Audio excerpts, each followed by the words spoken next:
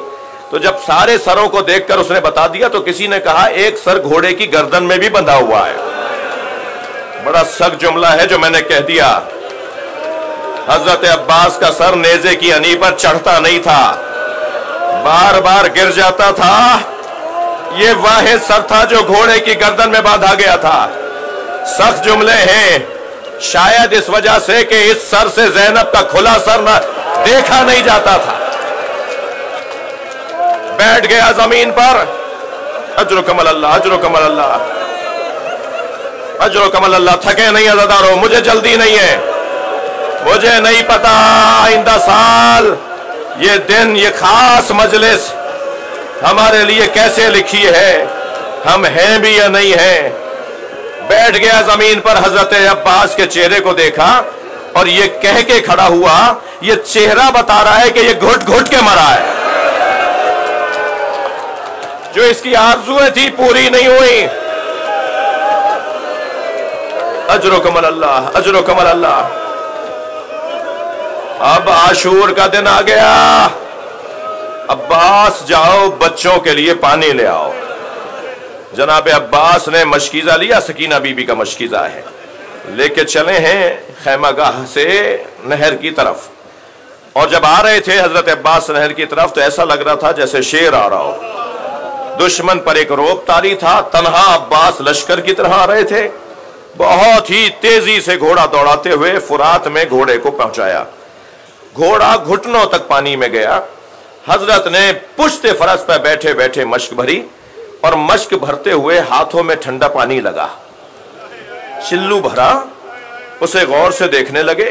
دور سے دشمن یہ دیکھ رہا تھا، وہ یہ سمجھ رہا تھا کہ یہ پانی پئیں گے، لیکن حضرت عباس نے پانی چلو میں لیا۔ میں کہتا ہوں کہ اس چلو میں، اس پانی میں سکینہ کی تصویر آئی ہوگی۔ ایک مرتبہ پانی دوبارہ نہر پر پھینکا۔ عزادارو بتا دوں ہاتھ کیوں کٹے حضرت عباس کے؟ کربلا میں واحد شہید ہے جس کے دونوں بازو کاٹے گئے۔